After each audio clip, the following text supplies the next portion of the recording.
నమస్కారం. భారతీయ రైల్వేలో ఒక స్థిరమైన ఉద్యోగం సాధించాలని కలకంటున్నారా? అయితే ఈ సమాచారం మీకోసమే. రైల్వే రిక్రూట్మెంట్ బోర్డ్ అంటే RRB non technical popular categories అదే ఎన్టీపీసీ కింద వేల కొద్దీ గ్రాడ్యుయేట్ లెవెల్ పోస్టుల కోసం ఒక పెద్ద నోటిఫికేషన్ విడుదల చేసింది. ఈ అద్భుతమైన అవకాశం గురించి పూర్తి వివరాలు ఇప్పుడు మనం తెలుసుకుందాం.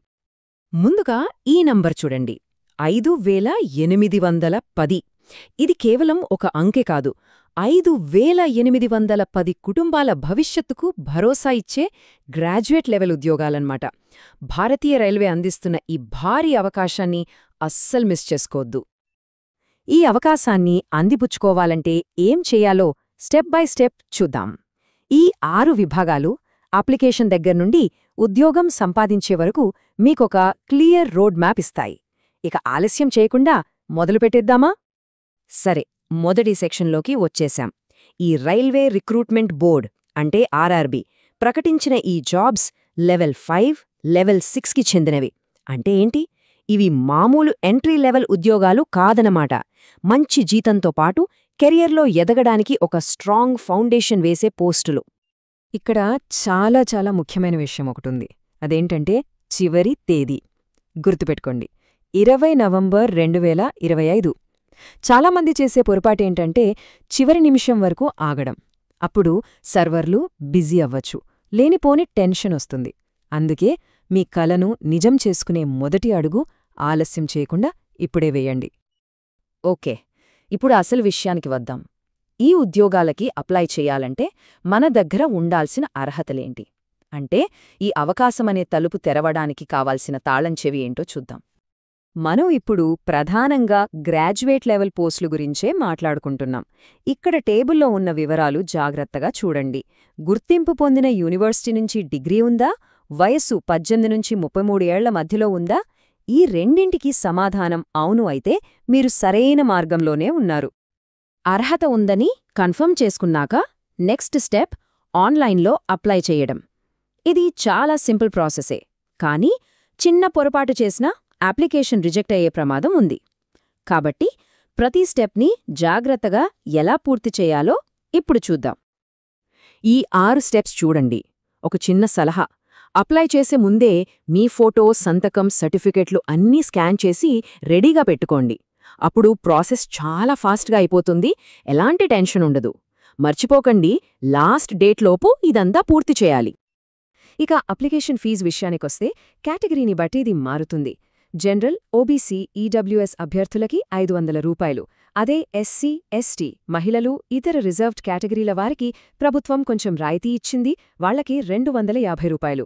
గుర్తుంచుకోండి, ఈ ఫీజు కడితేనే మీ అప్లికేషన్ ప్రాసెస్ పూర్తయినట్టు లెక్క. ఓకే, ఇప్పటివరకు అంతా బాగానే ఉంది. ఇప్పుడు అస్సలైన ఛాలెంజ్, అదే సెలెక్షన్ ప్రాసెస్.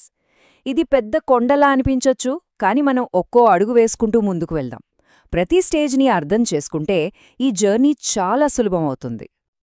ఈ సెలక్షన్ ప్రాసెస్లో మొత్తం 4 ముఖ్యమైన దశలున్నాయి. మొదటిది CBT 1. ఇది ఒక ఫిల్టరింగ్ టెస్ట్ లాంటిది. ఇందులో పాస్ అయిన వాళ్ళు రెండో స్టేజ్ అంటే CBT 2కు వెళ్తారు. ఇది కొంచెం కఠినంగా ఉంటుంది. ఆ తర్వాత మీరు అప్లై చేసిన పోస్టును బట్టి టైపింగ్ టెస్ట్ లేదా యాప్టిట్యూడ్ టెస్ట్ ఉంటుంది. ఫైనల్గా అన్ని సక్రమంగా ఉన్నాయో లేదో చూడటానికి డాక్యుమెంట్ వెరిఫికేషన్, మెడికల్ ఎగ్జామ్ ఉంటాయి. ఇది first stage, CBT 1 exam pattern. గమనించండి, 100 ప్రశ్నలు, టైం కేవలం 90 నిమిషాలు. అంటే ఒక ప్రశ్నకు నిమిషం కన్నా తక్కువ టైం ఉంది. ఇక్కడ ఒక స్ట్రాటజీ ఉంది. జనరల్ అవేర్నెస్కి 40 మార్కులున్నాయి. ఈ సెక్షన్లో మీరు టైం సేవ్ చేయగలిగితే ఆ టైంని మ్యాథ్స్, రీజనింగ్కి వాడుకోవచ్చు. ఇప్పుడు CBT 2 ప్యాటర్న్ చూడండి. ఇక్కడికొచ్చేసరికి కాంపిటీషన్ ఇంకా టఫ్ అవుతుంది. ప్రశ్నలు 120కి పెరిగాయి, టైం కూడా 120 నిమిషాలిచ్చారు. దీన్ని బట్టి ఏమర్థమవుతోంది? కేవలం బేసిక్స్ తెలిస్తే సరిపోదు. ప్రతి సబ్జెక్ట్లోనూ మంచి పట్టు ఉండాలి. సీరియస్ అభ్యర్థులు తమ టాలెంట్ నిరూపించుకోవడానికి ఇదే అసలైన స్టేజ్. ఇంత కష్టపడ్డాక, ఇంత ప్రిపేర్ అయ్యాక అసలు మనకు దక్కే ఫలితమేంటి? ఫ్యూచర్ ఎలా ఉండబోతోంది? ఇప్పుడు మనం ఆ జాబ్స్ ఏంటి, వాటికొచ్చే జీతాలు ఎంత బాగుంటాయో తెలుసుకుందాం. ఇది వింటే మీ ప్రిపరేషన్కి ఇంకాస్త జోషొస్తోంది. ఈ చార్ట్ చూస్తే ఒక విషయం చాలా క్లియర్గా తెలుస్తుంది. ఎక్కువ వేకెన్సీలు గూడ్స్ ట్రైన్ మేనేజర్ పోస్టులకే ఉన్నాయి.